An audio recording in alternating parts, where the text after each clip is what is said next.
Welcome to Solutions Rising. I'm Rachel Branch, and on this program, I am really delighted to welcome Mr. Julian Lowenthal.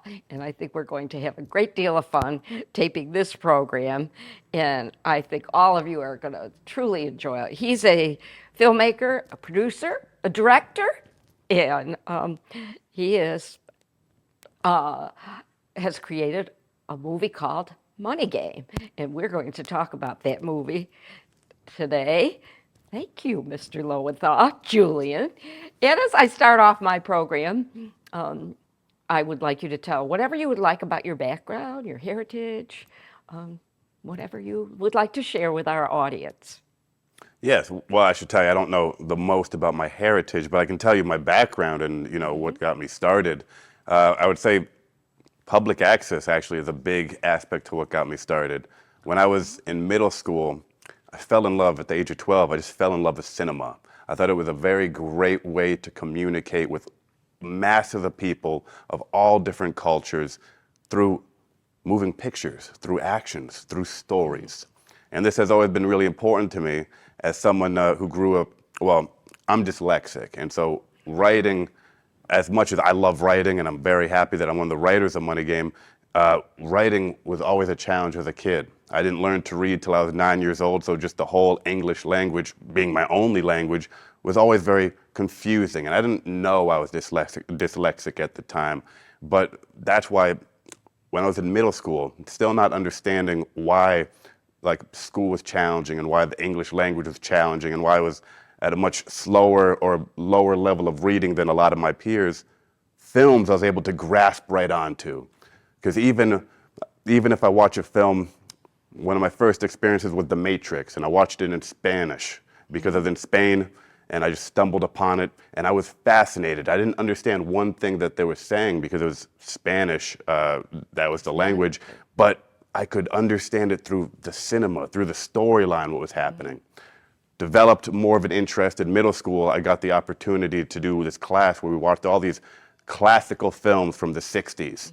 And again, I was just mesmerized by how layered and how much detail the film was able to express just through, again, moving pictures. And at that age, I realized this is what I want to do.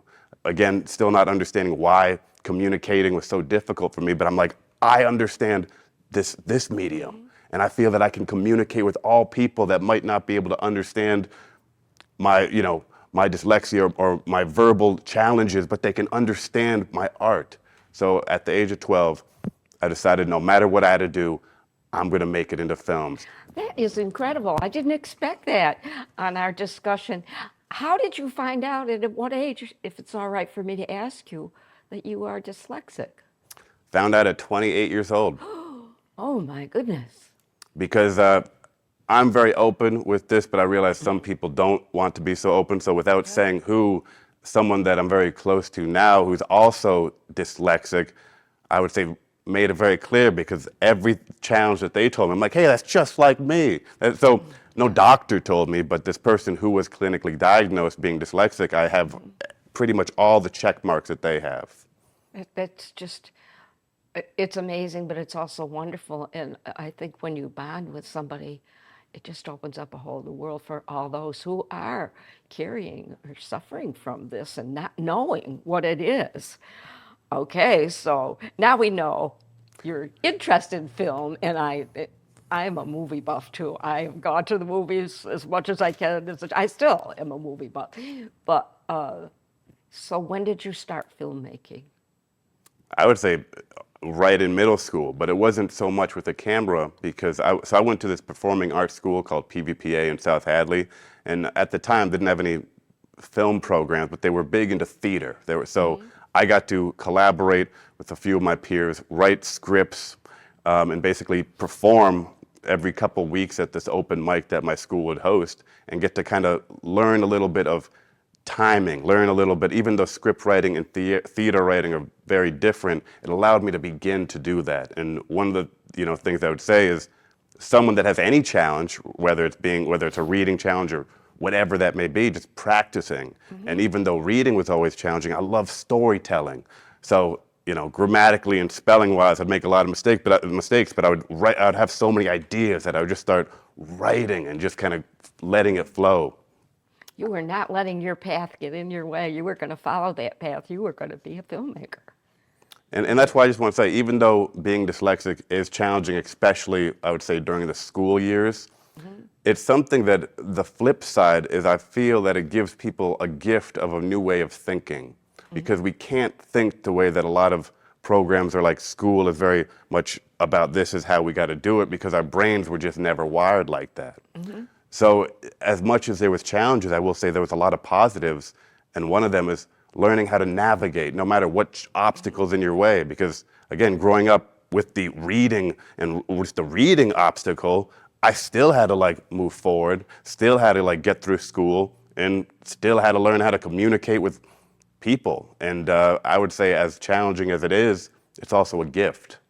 Oh, yeah. So it is, obviously. And it also has turned you into an educator for others who are living with certain kinds of challenges in finding their way so that they can use their gifts. I'm so pleased that you brought that up. Let's push forward a little and get to Money Game. This Yes. incredible film that I am so looking forward to seeing, but I want you to tell as much as you can without spoiling it so that everybody who is able can go and see it in Greenfield. Yeah, so thank you for bringing that up. Yeah, so for 1 week next month from June 14th to June 20th, or this month, depending on when this airs, Yeah. June 14th It's to going to be June. airing the first couple of weeks of June, and then it'll go all over the place. Awesome. So then, depending on when you guys are seeing this, June 14th to June 20th would be the week-long screening that we have at the Greenfield Garden Cinema, exclusively just playing there. And what I can tell you without spoiling anything is a few things. One, it was shot entirely in Western Mass. I grew up in Western Mass, and just as we were developing this story, I felt it would be perfect to just have in Western Mass. And through that, we shot in 4 Western Mass areas. We shot in Greenfield, Turner's Falls, South Deerfield, and Amherst. The movie really, me and my business partner, one of the other writers, Chris Galizio, really wanted to make a Good Will Hunting meets Wolf of Wall Street taking place in this modern day during the peak of COVID. So it was right at 2021 to 2022 is when the movie takes place.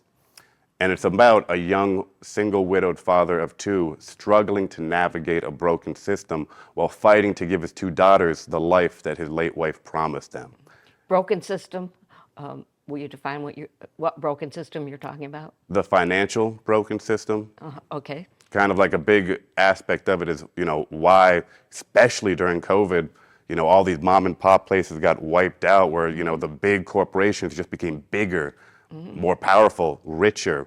Why? Especially when it's like some of these companies, their revenue is going down, but their stocks are going up. That makes no fundamental sense. So the film explores that through an average American's journey, while again, having to raise his 2 daughters alone and fighting to make them like happy, to give them the best life while he's dealing with a lot of his own personal struggles and challenges.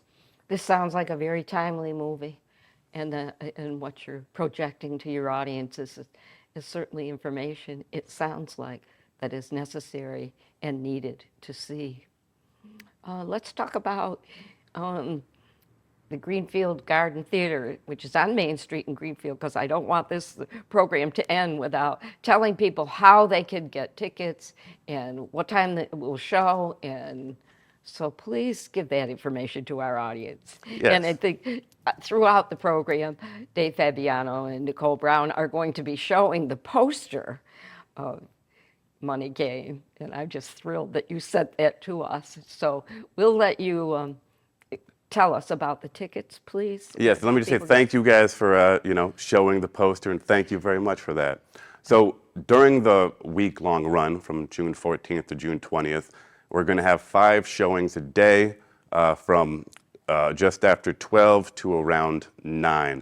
Sunday is the only exception because June 16th, after the 3:30 show, I'm going to be doing a special Q&A with a few special guests, and that would be the only time that there's 4 shows. But people can get tickets at the Greenfield Garden website, or at the Money Game Facebook page or in person. I will suggest, as the shows are beginning to sell out and ramp up, for anyone that really wants to attend a specific show, they should probably pre-order tickets. For example, we got the red carpet event with a lot of the cast and crew on the opening night, June 16th, right before the 7 p.m. show. 16th or 14th? Sorry, June 14th. Yeah. Thank you. Oh, yeah. June 14th. So Friday, June 14th, before the 7 p.m. show, from 6 to 7, we'll have the red carpet with a bunch of the cast, bunch of the crew. So that is definitely going to sell out. But I would suggest anyone that wants to, come to pre-order. Otherwise, hopefully there'll be tickets when they get there. And the Sunday matinee, what time will that be? So there's going to be a few, like the 12:15. I think there's one between 12:15 and 3:30. But the Q&A will be after the 3:30 matinee showing. I might try to come to Friday and then come to. Hey, that would be wonderful. Sunday. Oh, absolutely. So, how did you arrange for the Garden Theater, the Greenfield Garden Theater? I mean, that's a wonderful venue to hold Money Game. Well, I'm very appreciative of the owner, Isaac Mass, who I've had a rapport with for a few years now, but it was very nice. He reached out to me, and he was very open with wanting to show Money Game at the theater, and he's been very helpful. We got all these posters up there. The Money Game trailer plays before a lot of his other films.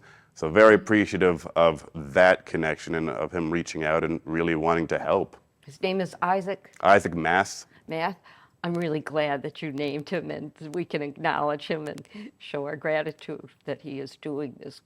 He also did a huge renovation and really helped uplift the theater. As much as I appreciate the previous owners, it's just night and day how much of a change he's really brought to the theater. Did you go to that theater a lot over the years? I have, and I also have gotten to see it kind of change over the years as well. And of course, Greenfield Community Television is a couple of doors down It on Main is. Street. Yes, It it's is. one that I've been in touch with for years, practically all the years that we've been doing Solutions Rising. All right, you want to tell a little bit more about the movie, or how you selected the 4 towns that you did also? Yeah, so I'd say one of the many things that I love about this film is through my years of working on other films, I've networked with a lot of incredible actors, incredible crew members, and I'm very blessed at Money Game. I got to really, I would say, have my A-team of actors I've wanted to work with, that I've worked with at different calibers through the years. I've had producers that I've always wanted to work with, and then a bunch of the crew that I would say, I kind of grew with in the Massachusetts Union. I got to pull onto this film. So one of the things that I love is, even though there was a lot of people that I didn't work with until Money Game, there was a lot of people that I personally knew that I've, again, always wanted to collaborate with, that I got the opportunity to collaborate with. When did you start writing and putting this film together? 3 years ago. I get a little confused with the dates, but I'm pretty sure it's the May of 2021, because it's been it's been 3 years from beginning to where we are now. Did you start writing then? So it was a collaborative effort. I met with Chris Galizio, who we basically built the story off of an article that he wrote that's really breaking down the disconnected financial system. And I'm like, man, this needs to be broadcast. So me and him worked to make a story. Then we would bring in, we brought in a writer, we brought in another producer, kept collaborating. And then eventually, I did a bunch of writing, and we had the lead actor, Daniel Washington, also, collaborate on the writing process. Who are some of the other stars who are members of the cast? Well, again, highlight them a little bit. Yes, so Daniel Washington is the lead. He's one of the many actors that I had the privilege of getting to work with on other films leading up. And I'll never forget the first film we worked on years ago at the wrap party. I was a little bit intoxicated, but I still am very passionate. And I said, Daniel, one day I'm going to direct you in a movie. And he's very nice, so, he was like, that's a very nice idea. But I didn't think he didn't realize how true it would become, because one of the first days of shooting, he's like, Julian, I remember when you said that, and look, here we are. Then the second lead is Katie Lynn Johnson, phenomenal actress. We got Terrence McFadden Jr., who I would say I've known him the longest of all the cast members. Again, love the cast members that I've met recently and that I've known for a while, but Terrence McFadden Jr., he plays our villain, Bryson, another phenomenal actor. Then we got Naheem Garcia, who just got off The Holdovers with Paul Giamatti. We got Chris Sidbury, another fantastic actress. And then Chris Owen, one of the actors from the American Pie franchise, we're able to pull on. Oh, that's just incredible. So when did you start filming? We be March and April of 2022. And how long did it take you to film? Well, we filmed it all in 19 days, and then spent a lot of time just on post, getting everything together, especially with an independent project like this.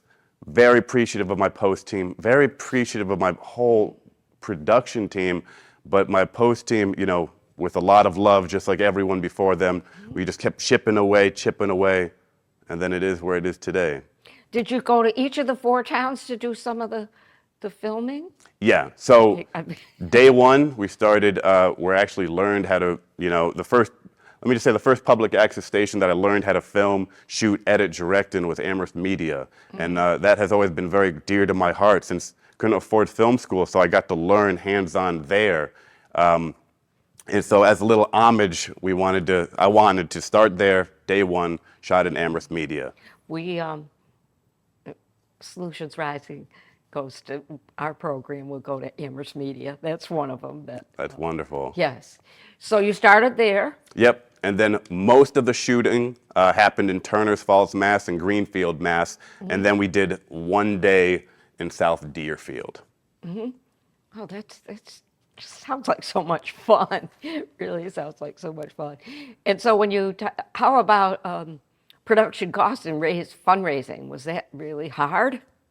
I would definitely say it was a money game, funding money game, but that's for any project. One of the things that I've really learned on this journey is films big and small, you know, it's just one of the games is just figuring out the best way to navigate to get funding. And I'm very happy, again, me and my partner Chris were able to go to a lot of different people and then basically find the right people that really connected with the story and wanted to fund it. And I'm very appreciative of my investors, including Chris, who allowed us to have the money to make this film.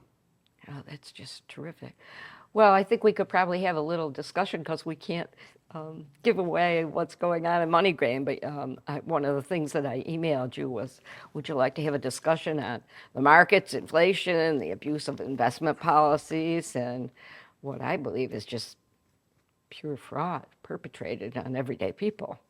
So, and poverty-stricken people. I think there's a huge change that's more so these days in our country about what is happening to the resources and the depth of people trying to make a living, and the income inequality that is just getting wider and wider. So we could talk a little bit about that, and also how particularly, and I know this is probably part of the film, you see it affecting women and children and families. What are your thoughts on that? Well, a big aspect to me, not just in the film, but in terms of my agenda, is really unifying. And so one thing I will say is this is a very big piece on fatherhood, but it's also a very big piece on motherhood. And as much as, you know, it's very important to have a strong bond like that, especially if you have kids, especially for, you know, your fulfillment. What happens if you don't have, you know, one of these parents because of some unfortunate events? Yep. And it's, you know, you still have to do everything you can to not only love your children, but to be able to provide even if you know, are missing kind of the other half of the piece of the puzzle. And it's a big piece on not only navigating that, but it's also a big piece on having to accept where you are, never like forgetting, but being able to accept where you are and let go of some of the past that might be like dwelling inside you and making it difficult for you to continue on, you know? We're all, people that come and go are always gonna be in our hearts, but we have to be willing to not let the pain of their loss slow us down from what we have to do. I guess that's part of navigating life. But also, I mean, it's very disturbing to me, the single parents, probably the majority of them women with children. And, I know people that are working 2 and 3 jobs just to put food on the table. Something radically wrong in the United States of America, frankly, that this is happening. And I would say one thing that I also find very radically wrong is, where there are two parents, and divorces happen, splits happen. Yeah. I'm not gonna, say anything on that. But when that situation does happen, when parents split and they have children, it's very important that regardless of what life they decide to do after the split, they have created life and they need to still love and pay attention and care. And so one aspect that I just find disturbing in a lot of society is that it doesn't always seem that way, that it seems like one parent, is pouring extra, like giving extra attention, giving extra love. And I totally get, people have to work all these jobs, but if you have kids, you've got to make time. But children have to come first. Because that's not only our future, but that's every little thing affects them. And I don't think people realize, but even if you're not violent, which is great, even if you don't swear at your kids, which is great, you have to love, you have to pay attention, because if you don't nurture them to the best of your ability, they're lost. Yeah. They're lost. And that is another thing that's very disturbing to me, is, children, we can't live like this. And that is, I think of restaurants that I go into and a whole family sitting there and I think, oh, this is great. And every one of them is on there. And I think, that's not family time together. You're sitting next to somebody, but you're all doing something that is alone. And that's part of what we need to very, very carefully think about in raising children.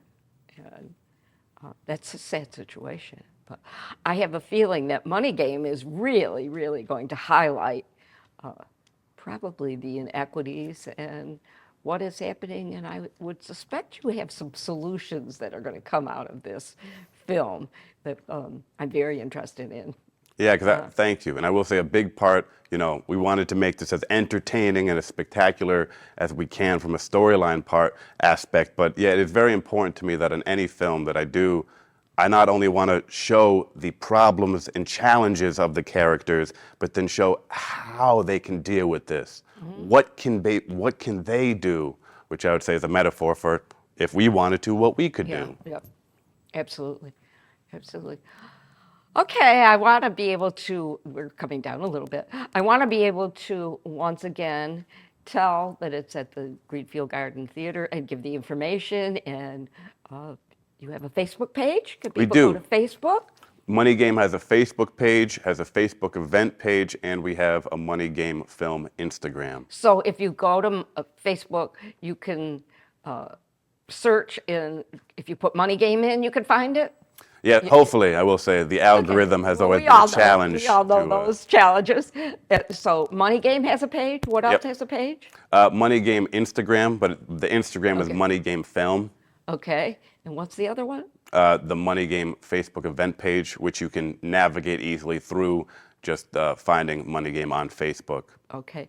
I know Dave and Nicole are going to put it on the screen, how to get to the Greenfield Garden Theater so that you could buy tickets.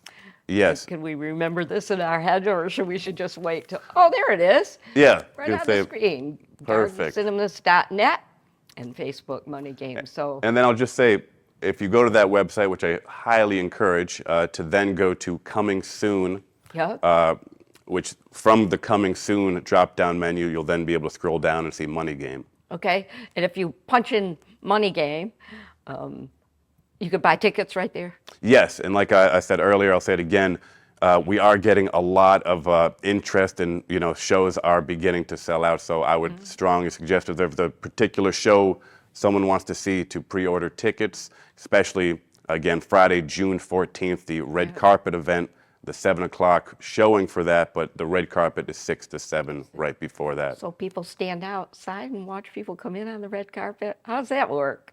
Well, they can do that. Kind of pretty Hollywoodish. Or they can come inside, take pictures with the cast, ask questions. Oh, Okay. definitely an opportunity before the 7 p.m. showing and after that showing to be able to mingle, socialize, and chat. Okay. And then again, if for some reason you want to, come for the 3:30 showing on June 16th, which is a Sunday, after that, I'm going to be doing a Q&A, and you can ask me any questions that your heart desires.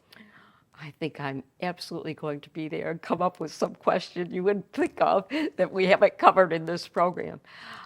We are coming to the end of our program. I am so grateful, Julian Lowenthal, that you have come and agreed to be a guest on Solutions Rising. I'm really looking forward to Money Game. Do you have a few closing thoughts? I Well, I got just want to just a say couple of minutes. thank Actually. you very much for having me on the show. This Oh, has I'm been delighted. wonderful. It's an honor. And I guess my only closing thoughts are, please come to the show. I'm excited to see you guys, and whatever your dreams may be, just continue after them, no matter what obstacles and challenges you may face. That's one of the things that I say over the years is everybody has a gift. You know how to use your gift. Nobody has to tell you how to use your gift. But also, you just were determined that you were going to use your gift and be a filmmaker. And to know that, what were you, 12 years old? It's Yes. stunning. And here you are. And I'm very excited to be able to come to Greenfield and see all this. And as I say at the end of each program, if each one of us picked up one problem and solved it, imagine the incredible view we would all have of Solutions Rising. Once again, thank you, Julian Lowenthal, for being a guest on Solutions Rising. I wish you every success. With Money Game. I am so looking forward to come to Greenfield and see it. I think I'm going to be there twice. And this is just stunning. And I always want to thank, and I don't do it often enough, Dave Fabiano, the executive director of Northern Berkshire Community Television, and the director for Solutions Rising, Nicole Brown. This show would not be possible without all the hard work that they do over the years. I am so grateful. Thank you.